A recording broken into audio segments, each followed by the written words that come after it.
iglesia, sea el Señor fortaleciendo nuestra fe y nos guíe al amor, a las obras que Él ha preparado de antemano para que andemos en ellas. Y en este aspecto vamos a abrir las escrituras nuevamente. La palabra ha sido leída, la palabra ha sido cantada, hemos podido expresar alabanzas al Señor, hemos podido orar. Nuestro deseo es escuchar la voz de Dios y eso nos convoca. Una de las gracias que tenemos es el poder congregarnos, ¿cierto? Eso no se puede dar en otro lugar. Eso no se da en la casa, no se da a través de una pantalla. Solamente se da en la congregación de los santos. Es una obra especial de Dios cuando su pueblo está reunido. Y más porque sabemos que su presencia es real, ¿cierto? Estamos convencidos de la presencia de Cristo en medio nuestro y del Espíritu Santo paseándose en medio de nosotros, obrando, creando fe, fortaleciendo. Entonces esperamos que la palabra de Dios hoy haga ese mismo efecto. Vamos a leerla nuevamente en Marcos capítulo 1, versículos 21 al 28. Y entraron en Capernaum, y los días de reposo, entrando en la sinagoga, enseñaba. Y se admiraban de su doctrina, porque les enseñaba como quien tiene autoridad y no como los escribas. Pero había en la sinagoga de ellos un hombre con espíritu inmundo que dio voces diciendo: ¿qué tienes con nosotros, Jesús Nazareno? ¿Has venido para destruirnos? Sé quién eres, el Santo de Dios. Pero Jesús le reprendió diciendo: cállate y sal de él. Y el espíritu inmundo, sacudiéndole con violencia y clamando a gran voz, salió de él. Y todos se asombraron de tal manera que discutían entre sí diciendo: ¿qué es esto? ¿Qué nueva doctrina es esta que con autoridad manda aún a los espíritus inmundos y le obedecen? Y muy pronto se difundió su fama por toda la provincia alrededor de Galilea. Amén. Señor, una vez más estamos ante ti y venimos nuevamente en ruegos y oraciones porque sabemos que esta es una obra que el Espíritu Santo hace, santificando a su pueblo a través de su verdad revelada, las Sagradas Escrituras. Y también la usas con tu poder para traer salvación a aquel que está en tinieblas, que está perdido, que es esclavo del pecado. Que sea una obra aplicada de tu Espíritu en nuestras vidas y seamos una iglesia cada día más luz en un mundo que está en oscuridad. Todo para que Cristo sea exaltado en medio de su pueblo. Amén. ¿Quién es Jesús? Es una pregunta que toda persona en este mundo debe enfrentarse alguna vez y que debe responder con honestidad. Desde el niño, el chiquito que apenas está aprendiendo a hablar, el estudiante que está descubriendo la sabiduría de la vida, el filósofo que se pregunta sobre la existencia y la naturaleza, la madre que con esmero cuida su hogar, o el político que gestiona la macroeconomía. Todos necesitan responder a la pregunta: ¿quién es Jesús? Y deben responder de la forma apropiada. ¿Cuál es esta?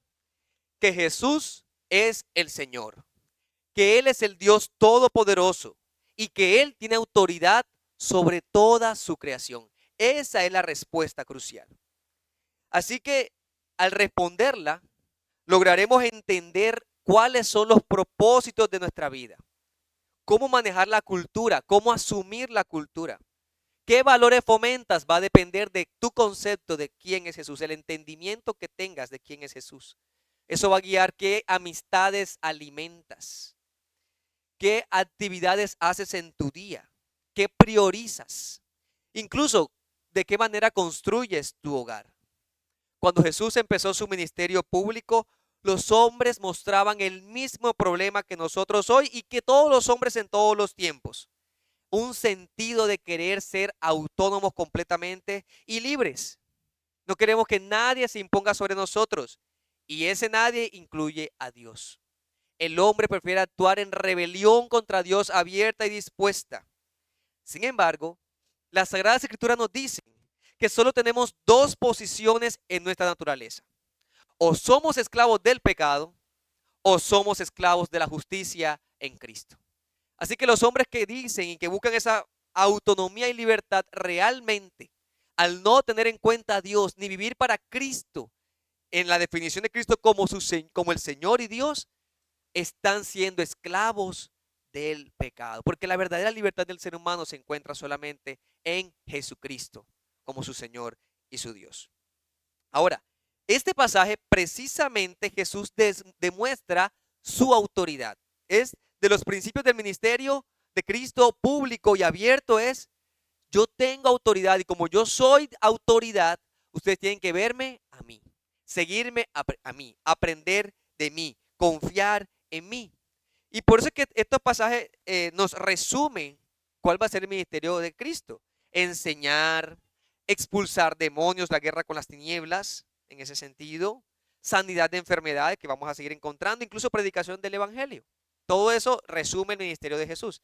Y hoy es como la primera enseñanza de una serie de secciones, al menos tenemos 4 secciones siguientes, esta y 3 más, donde nos muestra una inmediatez de Cristo demostrando su autoridad y el ministerio que él vino a cumplir. Entonces, por ejemplo, el texto de hoy vamos a dedicarnos a mirar eso qué pasó en la sinagoga y cómo fue la liberación del endemoniado. Pero luego vemos que ese mismo día Jesús va a la casa de Pedro y sana a la suegra.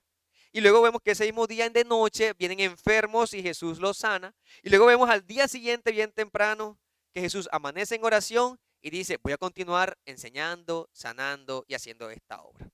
Entonces, veremos esta sección como el autor, el escritor Marcos diciendo: tenemos al Dios, a Cristo Jesús, que es la autoridad, haciendo un trabajo. Y el trabajo que va a hacer eso vamos a ver la división natural del texto, es 1, enseñar. Y 2, vencer al enemigo. Y eso 3, ¿qué va a ocurrir? ¿Qué va a ocasionar como resultado? Que las personas se asombren y lleven esa noticia. Entonces, las 3 secciones del texto serían del 21 al 22. Vemos la autoridad de Cristo demostrada en su enseñanza. Los versículos 23 al 26 nos muestran la autoridad de Cristo demostrada en la expulsión de demonios. Y versículos 27 y 28, la autoridad de Cristo demostrada resulta en su fama y en asombro. Entonces, empecemos con la primera sección. La autoridad de Jesucristo en su enseñanza. ¿Cuál es el contexto de esta escena? Recordemos de la predicación anterior que Jesús había pasado por el mar de Galilea, junto al mar de Galilea, y llamó a 4 pescadores, a Simón y Andrés, esperemos que recordemos un poco, su hermano, a Juan y Jacobo, hijos de Zebedeo. Ellos dejaron las redes y siguieron a Jesús. Y una vez que dejaron ese oficio en ese momento de pescar en el mar de Galilea, se trasladaron a una ciudad cercana llamada Capernaum, o si usamos la transliteración o el lenguaje más cercano al griego y al hebreo, sería Cafarnaum o Cafarnaum, que en resumida lo que quiere decir ese título, ese nombre, es la villa de Nahum. Podríamos hacer como un rastreo en la historia bíblica al respecto. El asunto es que esta ciudad no era la ciudad más principal o la ciudad principal en el territorio de Galilea, pero sí era importante, tenía mucha importancia. Y de hecho era un límite entre el gobierno de Herodes Antipas, y podemos buscar un poquito más de esa historia, y de su hermano Felipe. Marcaba un cierto límite en eso, así que era importante, tenía una guarnición militar, o sea que eso implicaba su tamaño, hablaba un poco más de eso, que había un centurión, o sea que hablamos por lo menos de 100 soldados, y que tenía una sinagoga judía. ¿Ya? Las sinagogas surgen por la necesidad de que no hay para ir a Jerusalén todo el tiempo, como el Señor había dado en su ley. A Jerusalén iban los varones 3 veces al año para adorar, pero donde habían un grupo considerable de judíos, de hecho 10 familias, con 10 familias en una ciudad judías, pues ya se formaba una sinagoga. Ese es el mensaje. Y la sinagoga entonces se convertía en un lugar para la adoración, para la educación en la ley de Dios. Desde los tiempos de Esdras aparece 450 a.C., aparecen las sinagogas como lugares de instrucción y de adoración semanales. En el día de reposo era cuando se presentaba ese momento de adoración y luego pues iban a Jerusalén de acuerdo a la ley. Ahora, ¿qué se hacía en la sinagoga entonces? Los niños iban entre semana y estudiaban la ley del Antiguo Testamento y las leyes judías, las niñas pues no eran admitidas y cada día de reposo los hombres se reunían para escudriñar la enseñanza de la palabra de Dios, el Antiguo Testamento, a través de un rabí. Ahorita vamos a seguir explicando un poquito de esa parte cultural. ¿Qué se hacía en un servicio de sábado o de sabbat, de descanso? Se hacían oraciones, se daban bendiciones, se leía la Torá, la ley, o sea, los 5 primeros libros de la Biblia que nosotros hoy conocemos, y también se hacía una lectura de los profetas, el resto de los libros del Antiguo Testamento, una sección cada día. Y luego de ello se seguía la predicación. Entonces vemos que son unos elementos bastante sencillos lo que se hacía, pero también hay que considerar que esos rabíes no eran, o rabinos no eran permanentes. Había un principal en la sinagoga, una persona o un líder que se encargaba de la organización y distribución de todas estas cosas y que cuando llegaba el momento de desarrollar el servicio y luego que se daba todos estos pasos que les mencioné, lectura, bendiciones y esto, luego se le daba la oportunidad a que personas capaces, conocidas o incluso maestros que vinieran de otras partes pudieran, luego de pedir un permiso, pues dar una enseñanza. De ahí que entendemos que Jesús iba a ciertos lugares, iba a sinagogas y como un hombre, un varón judío, pues podía pedir permiso y se le daba la palabra. Y fue una oportunidad que Jesús usó para difundir su mensaje del Evangelio y que luego incluso los apóstoles como Pablo hacían lo mismo. Iban a la sinagoga y tenían esa oportunidad de hablar a los que estaban allí reunidos. Entonces, donde quiera que había una sinagoga, no todos los pueblos habían sinagoga. Había sinagoga cuando habían 10 familias, allí se podría difundir el Evangelio en ese lugar. Ahora, Marcos no nos dice cuál fue toda la enseñanza de Cristo, ¿verdad? Ahí no nos explica. Simplemente dice el texto, entrando en la sinagoga, enseñaba. Ya, eso es lo que dice. Pero podríamos hacer una revisión de lo que ya Marcos ha dicho. Y desde el versículo 14 y 15 dice que Jesús ha venido diciendo que el tiempo se ha cumplido, que el reino se ha acercado, el reino de Dios, que se arrepientan y crean en el Evangelio. Entonces, podríamos asumir eso con una interpretación adecuada del texto. Permite arrastrar esa idea para lo que Jesús hacía. Pero, ¿en qué sí se enfoca Marcos? En una comparación, que en lo que Jesús enseñaba y cómo enseñaba el reino de Dios y cómo enseñaba el arrepentimiento y cómo enseñaba la fe, venía partiendo de las mismas escrituras, de la Torá. O sea que el Señor Jesús usaba la herramienta que tenía, que Dios había dado a su pueblo, que era la Sagrada Escritura. Ese era el propósito y esa era la herramienta que Jesús usaba, la ley. Recordemos que la ley, bueno, primero llamamos a los 10 mandamientos, pero también a todos los libros del Pentateuco, los 5 primeros. Y pensemos, tratemos de ubicarnos en el pensamiento judío. Para ellos, la Torá era divina, era santa. Era un libro que tenían a la mano, pero sabían que era un libro que Dios le había dado a Moisés. Ellos tenían mucho respeto por Moisés, pero el respeto que tenían por Moisés y la admiración incluso era por el hecho de que Dios a Moisés le había dado la ley. O sea que ellos dicen, los escritos de Moisés, pero dentro de su concepción era la palabra sagrada de Dios, santa, dada a Moisés. Su concepción era elevada del texto escrito, a tal punto que podían llegar a ciertas exageraciones con las letras de los pergaminos, ¿ya? Con la pronunciación de palabras. Entonces podemos escuchar algunas palabras que no querían pronunciar, como el nombre de Dios o Jehová, por respeto, por adoración, por veneración al texto que decían que era la misma palabra sagrada de Dios. O incluso algunas expresiones pues las omitían o las cambiaban para no deshonrar a Dios. Era su concepción de la santidad del mismo texto o del mismo material escrito. En ese sentido, ellos como querían tener tanto cuidado con el texto escrito, entonces surge este grupo de personas como los rabíes, como los escribas, que tomaban el texto bíblico y sacaban interpretaciones de lo que allí ellos aseguraban que estaba implícito. Es decir, las grandes leyes que aparecían en la Torá necesitan ser detalladas, desmenuzadas.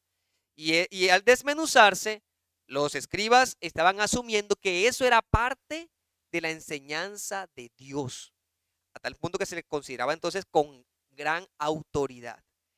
Y en ese razonamiento terminaron desplazando el texto bíblico literal, escrito, por las ideas que ellos fueron extrayendo, por las aplicaciones que ellos fueron extrayendo. ¿Ya? Y aquí es donde empieza el problema. Entonces, ¿qué hacían los escribas? Sacaban los grandes principios, las normas, reglas y las aplicaban a cada situación de la vida y las exigían de esa manera. Eso tiene la tendencia al legalismo, poner una serie de reglas, una serie de normas que Dios no ha dicho, que puede que tengan cierta sabiduría, pero Dios no ha dicho así. Entonces, tomaron ahora los rabinos por encima y las enseñanzas de rabinos por encima de la misma palabra de Dios que estaba dada. Ahora, algo más que hacían los escribas era que transmitían y enseñaban la ley y el desarrollo de la ley. Y a eso le llamaban la ley oral. Todas esas leyes que les estoy mencionando, que ellos proponían, que estaba de forma implícita, eso es lo que ellos decían, eso está en el texto, aunque no lo diga ahí, pero eso está allí, no las escribían tampoco, sino que las daban de forma oral. Entonces, ¿qué hacían los rabinos? Buscaban los discípulos, los estudiantes, y les enseñaban las aplicaciones que ellos tenían, sus interpretaciones. Y luego esos a los que seguían, y esos a los que seguían. Y así, póngase usted a pensar, la tercera, cuarta generación no repetía lo que dicen las escrituras, sino lo que el rabí fulano dijo, el maestro sutano dijo, el escriba este dijo, y ya no una dependencia de la revelación de Dios, sino de la interpretación de los rabinos. Aquí ya empezamos a alejarse. Y entonces, eso que hacía que hubiese una gran influencia. Entonces, la escuela de tal, la escuela de tal, la escuela de tal.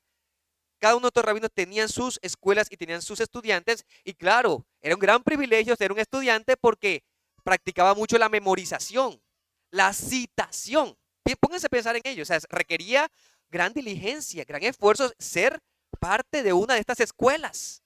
Y esta persona está aprendiendo de memoria lo que dijo el rabí tal. Y entonces, como también tenían esa autoridad, en los casos judiciales, o sea, circunstancias donde parte de la ley hablaba de eso, también ellos se sentaban como jueces, porque tenían la mayor comprensión, eso era el pensamiento, de la verdad bíblica, de la verdad de Dios.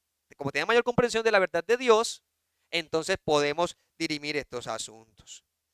Ahora, eso es lo que ellos hacían. Usted podía escuchar entonces un sábado, leían el texto bíblico y después pasaban a la interpretación, pero citando al rabí, al rabí, al rabí, al rabí, al rabí. Esa era su enseñanza. Entonces, a menudo era encadenar una cita con otra. ¿Ya? Entonces, esa era la exposición. Bueno, ¿qué lo diferencia de Cristo? ¿Y por qué esto genera tanta controversia? Y es que, bueno, evidentemente Jesús no necesitaba citar a nadie, ¿cierto? Jesús no necesitaba llamar al rabino tal con la interpretación tal, no. ¿Ya? No, Jesús no necesitaba. ¿Por qué? Porque Jesús como Dios, Él es Dios, conoce las escrituras y el significado adecuado de ellas. Él es la autoridad suprema. Entonces se levanta en la sinagoga, toma la escritura, luego que ha sido leída y puede decir, esta es la palabra de Dios. Este es el consejo de Dios para su pueblo. Al hacer eso, las personas que notaron autoridad. ¿Y qué generó en ellos? Dice el texto en versículo 22. Se admiraban de su doctrina, mostraban asombro, atención, estaban maravillados de la confianza con la cual Jesús hablaba, porque les mencionaba lo de la cita, ¿cierto? Y si de pronto un maestro iba a citar a tal cual, pero Jesús está diciendo, no, esto es así. Entonces, bueno, ¿y dónde están las citas? Estaban como esperando esa retahíla. ¿De dónde sales tú con esto? Y Jesús está diciendo, no, esta es la verdad de Dios. Ellos se dieron cuenta que no era normal y por eso ahora les llama la atención. ¿Qué es lo que está diciendo este hombre? ¿Ya? No es como los escribas, no es que está repitiendo lo que otro dice, él está tomando el texto y nos está diciendo lo que Dios quiere que hagamos. Y de hecho serán palabras repetidas de ahora en adelante en el texto del Evangelio de Marcos. Vamos a seguir leyendo y va a estar encontrando, se admiraban, se asombraban de la vida, la enseñanza, la obra de Cristo tan distinta. Pero también vamos a notar que aunque muchas de esas personas observaban eso y observaban a Jesús de una forma como esa autoridad que emanaba de su enseñanza, muchos siguieron en incredulidad. Una persona que puede que se asombre por la verdad de la palabra de Dios, que escuche una predicación que venga incluso de la palabra de Dios y usted diga, esa es la palabra de Dios predicada, no quiere decir que tal asombro está mostrando una fe salvadora. Y ese es un peligro que tenemos que tener presente, una advertencia que tenemos que tener presente. Porque a veces podemos conocer personas que se asombran de la palabra de Dios, pero tal asombro no necesariamente conduce a una fe verdadera. Puede ser simplemente la inquietud del alma en ese momento y no baja al corazón.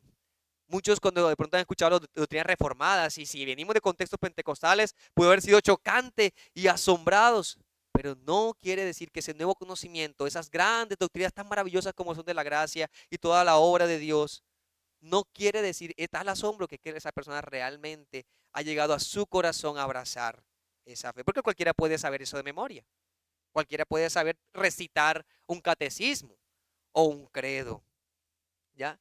¿Qué nos muestra esto? Bueno, una aplicación adelantada aquí es que los maestros de la palabra de Dios debemos caracterizarnos por una enseñanza que sea con la autoridad de Dios, pero no una autoridad que sea la mía, sino nuevamente derivada de Dios al hablar lo que Dios dijo, lo que Dios dijo. Y si llego a mencionar a hombres en la historia que han citado, que podemos citar en momentos en la predicación, lo que tenemos que hacer es conscientes que esos hombres han escrito es interpretando la palabra de Dios y su mensaje y su declaración no es autoritativa.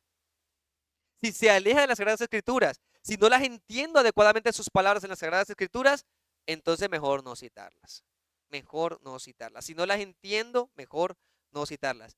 Pero Dios, el mismo Espíritu Santo que nos ha dado enseñanza hoy, también las enseñó a ellos. Y cuán rico es poder aprovechar esas aplicaciones, esos mensajes, esas interpretaciones que han podido alcanzar por la gracia de Dios. Podemos usarlas.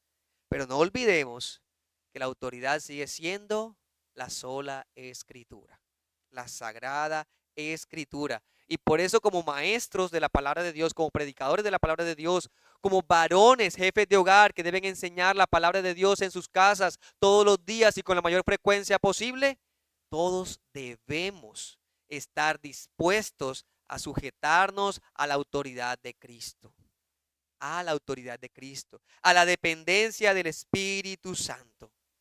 Y eso también nos va a librar, si tenemos esto claro, de elevar hombres a posiciones de autoridad que no tienen, como rabíes, como maestros, en lo cual podemos caer, como ídolos del siglo XXI. Ahora, Jesús mostró entonces autoridad por medio de la enseñanza, con poder, Él diciendo lo que es.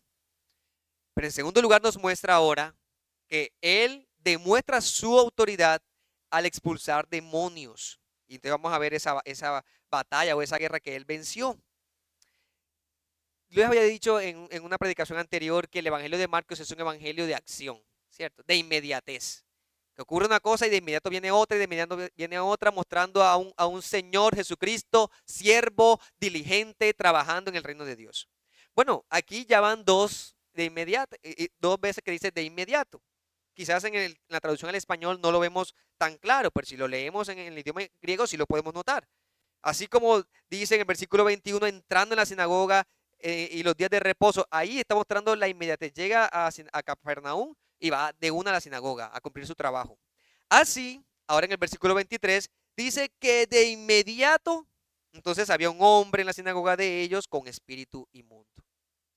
La palabra de Dios es predicada, es expuesta y hay una reacción del mundo espiritual de rechazo. Se levanta un espíritu inmundo. Bueno, ¿a qué se refiere entonces con espíritus inmundos? Son demonios, son espíritus de maldad, están bajo las órdenes de Satanás, es lo que deja ver parte de la escritura, lo podemos encontrar en Efesios 6, lo podemos encontrar en el mismo desarrollo de Marcos, vemos ese tipo de cosas, los apóstoles hablaron de ello en las cartas. ¿Qué hacen? ¿Qué buscan los demonios? Hacer pecar a las personas. Ese es su propósito, destruir, al igual que Satanás.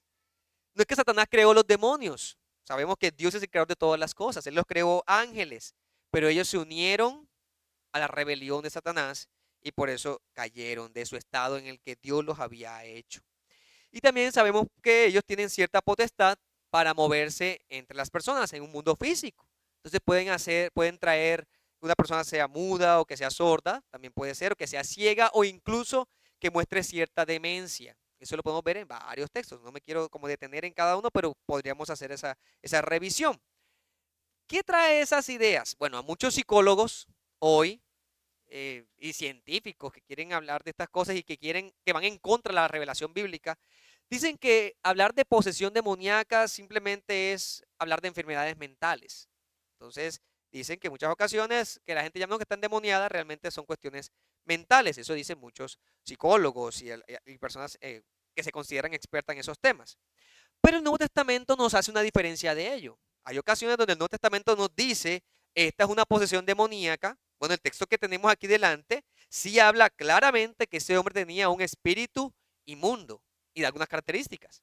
Hay otras ocasiones donde sí dice que era lunático, o donde dice que estaba loco. Entonces, ¿qué hacemos nosotros como intérpretes de la Biblia?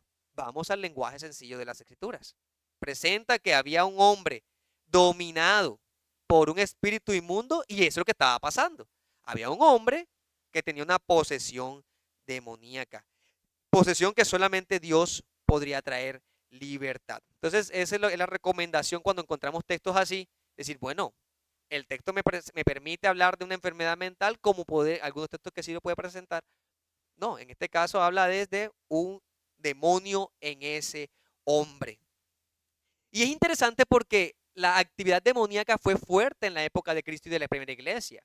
Claro, es que Cristo estaba viniendo como ese rey vencedor. Recuerdan que cuando hablamos de la tentación de Jesús decíamos que el Señor Jesús vino a vencer a Satanás y ese fue una de las primeras evidencias. Satanás viene y lo tienta y Jesús vence. Ahora vemos a Jesús, ya venció a Satanás y lo demuestra y el texto lo presenta al inicio. Ahora vemos venciendo a demonios y seguiremos viéndolo así. En varios textos que siguen veremos cómo el Señor Jesús iba venciendo a los demonios. Y eso lo vemos entonces en la iglesia primitiva. Vemos algunos casos donde va llegando el evangelio, se levantan demonios y son vencidos con la misma predicación del evangelio.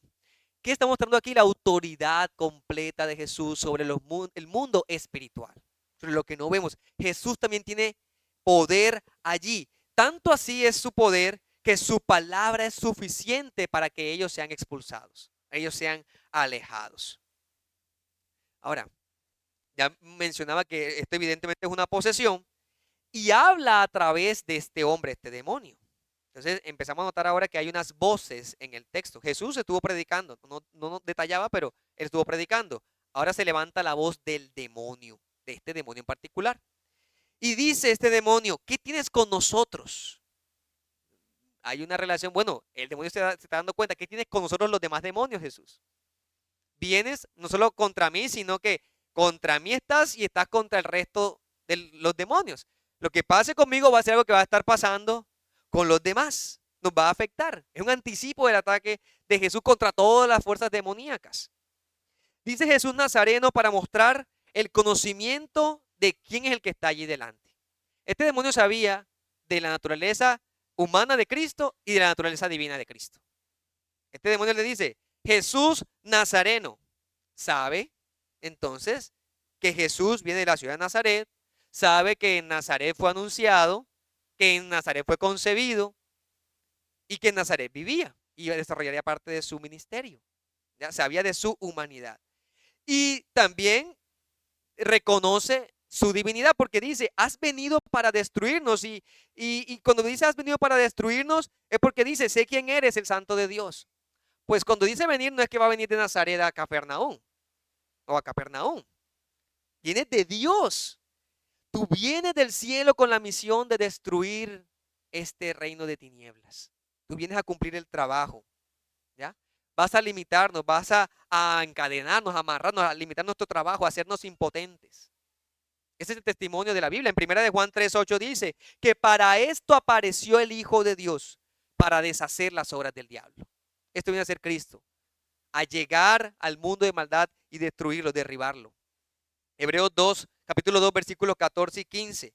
Por cuanto los hijos participaron de carne y sangre, él también participó de lo mismo, para destruir por medio de la muerte al que tenía el imperio de la muerte, esto es al diablo, y librar a todos los que por el temor de la muerte estaban durante toda la vida sujetos a servidumbre. ¿Cuál era el poder o el efecto del diablo como emperador, por así decirlo, de la muerte? Era tener a las personas en ese temor. Temor, porque los hombres sin Cristo no tienen ninguna esperanza. Ninguna esperanza. En ese sentido están sujetos. ¿Y qué hace entonces Cristo? Viene y trae la libertad a esa esclavitud al pecado. Ya nosotros no tememos a la muerte en ese sentido. No, ya no hay temor a la muerte. Porque la muerte nos acerca a nuestro bendito Señor. Ya no estamos sujetos a esa servidumbre como aquellos que no tienen esperanza, sino que vino el Hijo de Dios y nos liberó de la muerte y del poder de la muerte. Ese poder de temor que tienen los hombres esclavizados, andando de cualquier manera en este mundo. Y entonces cuando le dice, es que sé quién eres el Santo de Dios. Ellos sabían, y este hombre especialmente sabía quién estaba enfrente de él, quién había predicado.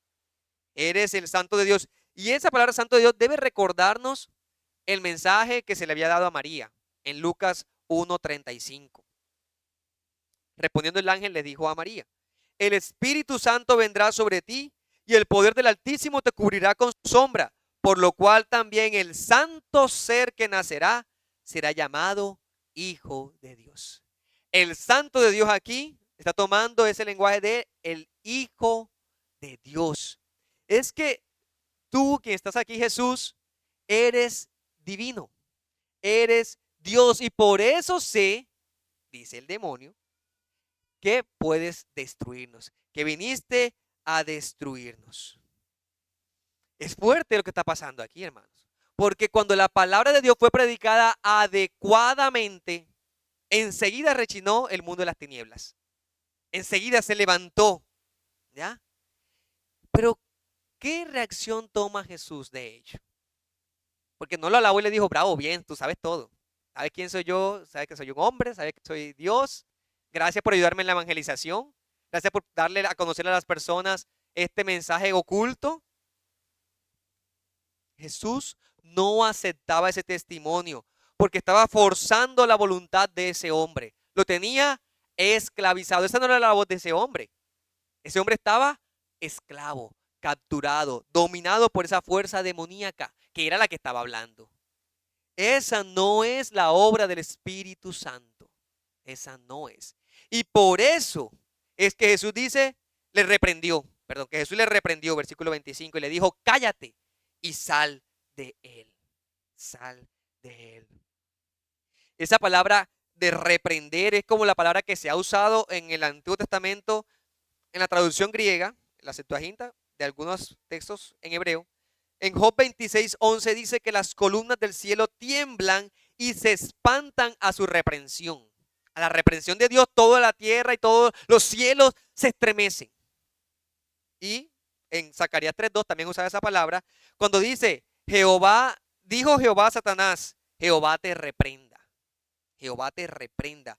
Oh Satanás, Jehová que ha escogido a Jerusalén, te reprenda. Y hace que el enemigo huya. ¿Qué está haciendo Jesús? Tomando esa autoridad de Jehová que había sido expresada desde el Antiguo Testamento y diciendo, ahora yo tengo la autoridad ahora aquí delante para decirte, vete, cállate, sal, libéralo, cierra tu boca. Y es interesante porque estaba usando a ese hombre como un instrumento, ¿ya? Lo tenía poseído y eso indigna porque los hombres no fueron creados para que el enemigo los poseyera. Los hombres fueron creados para llevar la imagen de Dios, irradiar la imagen de Dios. Ese es el propósito del ser humano, el de todos nosotros, llevar la imagen de Dios. Y ahora en Cristo Jesús, con mayor razón. Pero el enemigo estaba usando a estos hombres para su servicio. Y entonces cuando Jesús dice calla, es esa palabra utilizada como para poner un bozal al perro, como ponerle algo para que no muerda, para que no hable, para que no grite. Bueno, esa es la implicación de esa palabra allí. Es un tapaboca ahí bien, para que no exprese, para que no siga hablando en su necesidad y en esa condición. ¿Ya? Esto luego podemos encontrarlo con Pablo en Hechos 16, capítulo 16, versículos 17 y 18. Recordamos a Pablo predicando y una mujer venía atrás adivina. ¿Qué decía la mujer? Estos hombres son siervos del Dios Altísimo, quienes anuncian el camino de la salvación. Bueno, Pablo debía invitarla a ella también a la evangelización. No, Pablo lo que dice es que le desagradó luego de muchos días y dice, te mando en el nombre de Jesucristo que salgas de ella, y salió ese demonio en la misma hora.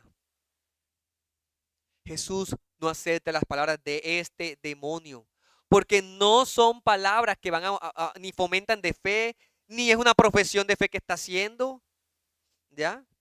Nada que ver con ello. No es que él esté diciendo, sí, yo sé que tú eres Jesús y por eso ahora estos hombres van a creer en ti. No, no. Jesús simplemente no permito ese testimonio porque no estás haciendo las obras de Dios. Estás haciendo las obras del diablo, esclavizando y dañando.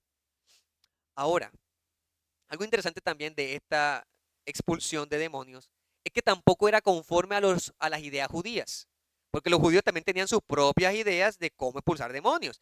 Tenían rituales, tenían una serie de repeticiones de nombres, ¿ya? De conjuros para enseñorearse del demonio a la persona y así abandonara a la persona que tenía poseída. Entonces esperaban que si había un demonio allí, moviéndose o hablando, que hubiese una serie también de rituales, como los que habían escuchado. Ya palabras, encantamiento, medios mágicos, tal cosa. Pero no ven nada de eso tampoco. De una forma sencilla, pero con autoridad, Jesús dijo, enmudece, cállate, sal de aquí. Esa fue la palabra de Dios eficaz y así sucedió. Jesús tiene total poder contra el maligno y sus demonios, y eso quedaba demostrado. No era conforme a las ideas que ellos tenían. Eso estaba claro y es lo que está demostrando aquí. Ni la enseñanza, perdón, ni la expulsión de demonios era conforme a lo que ellos consideraban que debía ser. Y eso les inquietaba. ¿Ya? Miren que ese espíritu inmundo, incluso sacudiéndole con violencia, se puede usar un lenguaje como de convulsiones, resistiéndose al dominio sobre esa persona, porque eso es lo que hace el enemigo, dominar a los seres humanos. Vemos estas dos autoridades, estas dos demostraciones de autoridad. ¿Y en qué resulta ello? Versículos 27 y 28. Todos se asombraron. El asombro producido por la forma en que Jesús había efectuado ese milagro, eso era lo sorprendente, porque no usó ningún procedimiento habitual. Y ese asombro ahora implica algo más que la maravilla de lo que está ocurriendo. Ahora le genera temor. Hubo un primer asombro por la palabra y decir, wow, cómo este hombre está predicando esta palabra con su propia autoridad. Pero ahora están viendo que incluso los demonios se le sujetan. ¿Ya? Solamente había bastado una palabra. Cuando Cristo por su gracia libera las almas de las manos de Satanás, eso genera alboroto e inquietud. Y el enemigo también aprovecha eso para desviar a las personas y que se queden en esa inquietud. ¿Quién es Jesús? Entonces, como les decía en un inicio, dio paso a una discusión que podemos verlo de una forma optimista y decir, bueno, estaban inquietos, ¿de dónde sale este mensaje? ¿De dónde tiene este poder? Quizás cada uno podía estar buscando la explicación de lo sucedido y quizás eso llegaría a conclusiones correctas y dirían, bueno, es que Jesús es Dios. Pero siendo un poco más realistas de lo que estaba ocurriendo, esa inquietud fue desarrollándose en el Evangelio de Marcos, desarrollándose. ¿Y qué va a venir de aquí en adelante? Que usted va a ver a Jesús haciendo milagros, expulsando demonios, y los demonios van a seguir hablando y diciendo que Jesús es Dios. Los hombres van a seguir preguntándose y decir, ¿quién es este? ¿Quién es este? Pero la reacción es, vamos a matarlo. Hasta allá llegan. Vamos a conspirar contra él, vamos a destruir. Los discípulos van a estar preguntando, viendo las mismas cosas y preguntándose, ¿este es el Hijo de Dios? ¿Este es el Mesías? Y ese es un resumen de lo que será el Evangelio de Marcos. Esa inquietud de quién es Jesús en lo que está haciendo. ¿Ya qué es esto? Y la difusión de este mensaje y de lo que había acontecido. ¿Ya? de inmediato se esparció como polvo eso que había ocurrido en esa sinagoga en Capernaum. No sabían qué más hacer con eso, porque las implicaciones de decir Jesús es Dios, pero mira todas las implicaciones, todo lo que hemos aprendido, una gran lucha. ¿Ya? Estamos hablando del el Dios Santo, el que inspiró esta Torá tan divina para nosotros. Está aquí. Estaban impresionados con las palabras, estaban impresionados con las obras, pero aún no definían una respuesta para Jesús o con respecto a Jesús. Y aquí termina nuestro texto. Conclusiones y aplicaciones. Hermanos, Jesús demostró su autoridad. Desde el inicio de su ministerio, Él presentó quién es. Yo hablo por mi propia cuenta. Yo hablo como lo que soy, Dios. Y esta es la palabra de autoridad que yo doy. Eso hace Jesús con sus palabras. Y por otro lado está, yo tengo autoridad sobre el mundo de las tinieblas. Yo puedo expulsar los demonios y se van. Tienen que irse de estas regiones. Y eso también nos muestra que la misma autoridad de Jesús es capaz de hacer que esos mensajes se difundan. Se difundan. Y hoy vemos la autoridad de Cristo en nosotros, porque en nosotros ocurrió ese milagro. Recibimos la palabra de Dios por la autoridad de Dios y creímos que todo aquel que confiesa en Jesucristo será salvo. Que si creíamos en Jesús como el Salvador de nuestra vida, seríamos libres de la ira venidera. Ya no moriremos en nuestros pecados. Creímos en ello, ¿verdad? Jesús venció nuestra autonomía, ¿verdad? Si eres cristiano, Jesús venció tu rebelión. Pero también Jesús venció el enemigo que te tenía esclavizado. Esclavizado en el pecado, para que siguieras viviendo en el pecado en el cual estabas, practicando el pecado, siendo instrumento de Satanás, haciendo la mentira, viviendo la mentira, practicando el engaño, el robo y la malicia. Esa es la condición del ser humano sin Cristo. Está expuesto a ser usado como instrumento de Satanás, ¿ya? Pero Cristo, con su autoridad y con su poder, ha vencido y su evangelio ha ido penetrando en ese reino de tinieblas. Hoy somos vencedores en ello, somos prueba de ello. Estas regiones tan llenas en algunas décadas atrás de tanto ese misticismo y ese engaño y los demonios resistiéndose, pero llega el evangelio y eso va retrocediendo, va disminuyendo. Es la autoridad de Jesucristo, del Hijo de Dios, que llega a una región y va trayendo que el reino de tinieblas retrocede. Y es así como debes reconocerle. Hoy te llamo por las Escrituras a que reconozcas que Jesús es la suprema autoridad. Y como Él es autoridad y Él es Señor, te llama a que creas en Él, a que cumplas el propósito de Dios, que es que su imagen sea formada en los seres humanos, en ti, que llene toda la tierra. Y por eso, como Él es Dios y Señor, debes humillarte. Debes. No es una opción, no es una pregunta ni es un consejo. Debes hacerlo porque Él es Dios. Toda autoridad le ha sido dada. Debes aprender lo que Él quiere que aprendas. Entonces, cristiano, si Él es autoridad para ti, debes ser diligente en estudiar todo lo que Él quiere que estudies de su voluntad. Tienes todo un libro por delante. Claro, el Señor nos ha dado pastores, maestros, libros, referentes. La Escritura ha usado su Espíritu Santo. Pero debes ser diligente en abrirla, en meditarla, memorizarla, escudriñarla. No eches la culpa a otros por no enseñarte. No digas, es que eso yo nunca lo había sabido y nunca lo había aprendido y nunca me lo había enseñado. Tú tienes el deber como cristiano, sujeto a la autoridad de Dios, de preguntarte, bueno, ¿cómo yo debo dirigir este hogar? ¿Cómo yo debo evangelizar? ¿Cómo yo debo trabajar? ¿En qué debo trabajar? ¿Qué dice la palabra de Dios? ¿Qué dice mi autoridad, que es Cristo, de cómo debo administrar mis salidas y mis entradas? Porque si reconoces la autoridad de Cristo, sabes que ya no puedes seguir manejando los asuntos a tu parecer.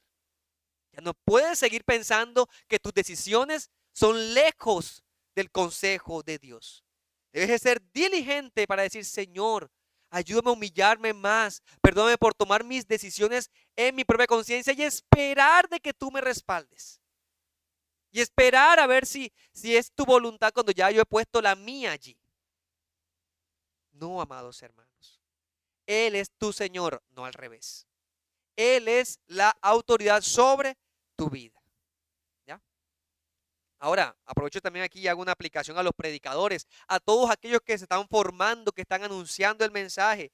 Y el mensaje es, cuidémonos, predicadores, me incluyo también como predicador, de la autopromoción, de buscar que las personas me busquen a mí, la vanagloria, que se centren en mí, que admiren cómo hago mis enseñanzas. Oh, no, hermanos. Lo que debe producir un predicador de las Escrituras es que las personas amen más a Dios, se asombren de quién es Dios. Y que tus enseñanzas, hermanos, sean que conlleven a las personas a amar más a Cristo, a desear más de Cristo, a comprender más su voluntad. Y que digan, oh, cuánto me ha hablado Cristo sobre esto, esto y esto. Y no que sea, hermano, cuán capaz eres o cuán inteligente eres. No. Cuidémonos de esos predicadores. Porque claro, la memoria de los escribas en los tiempos de Jesús debían ser muy prodigiosa y bien entrenada.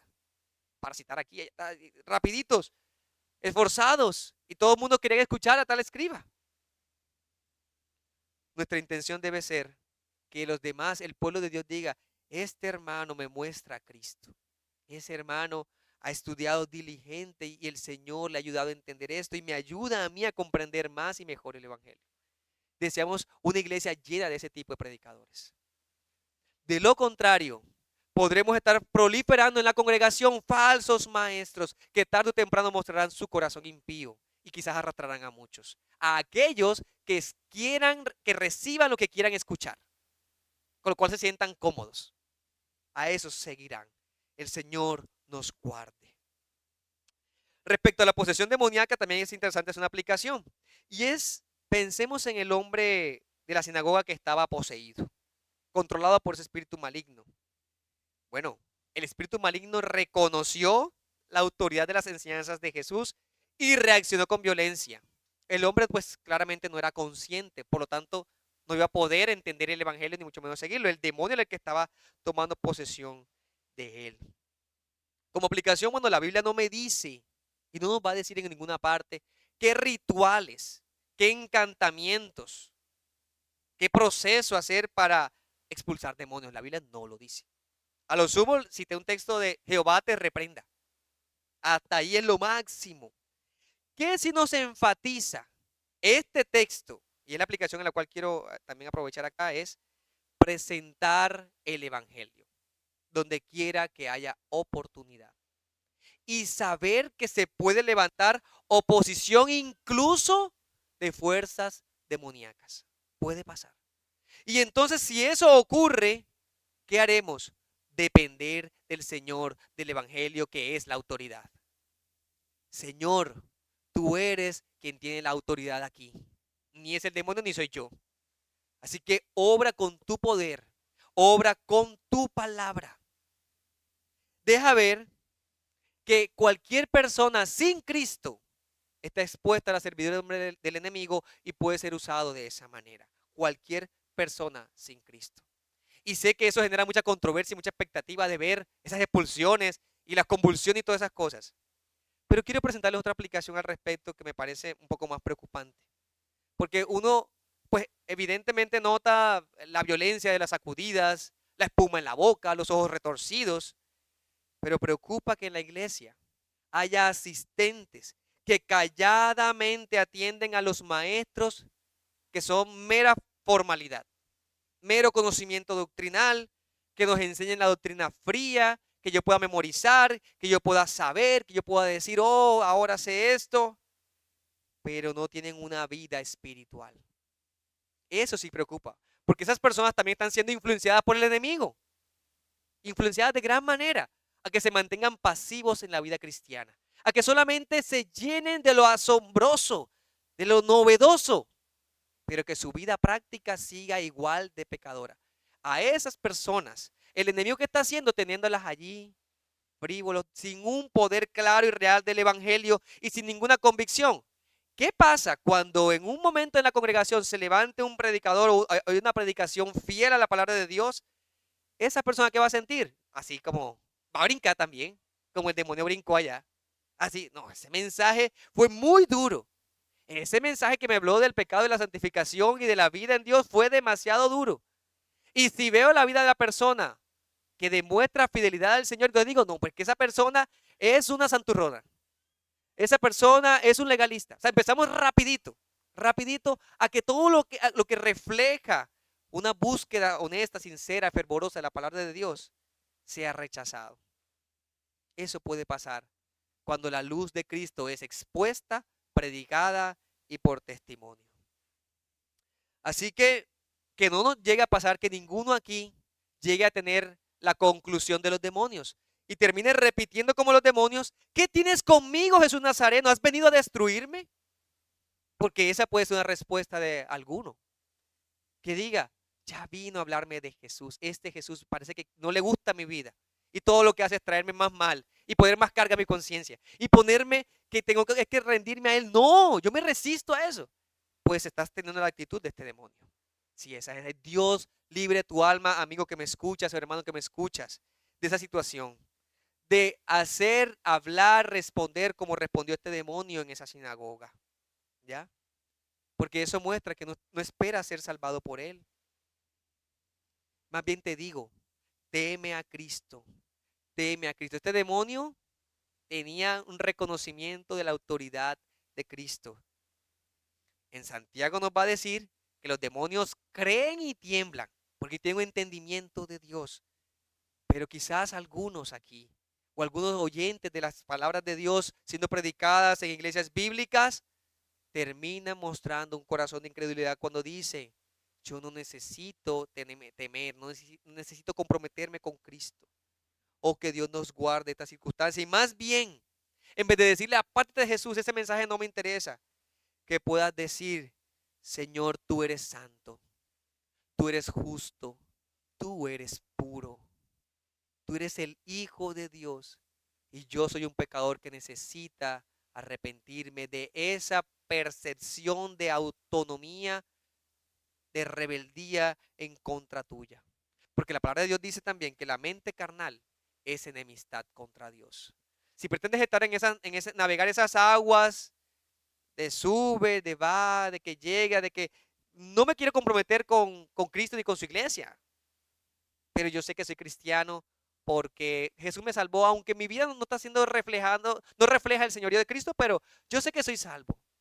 No te engañes.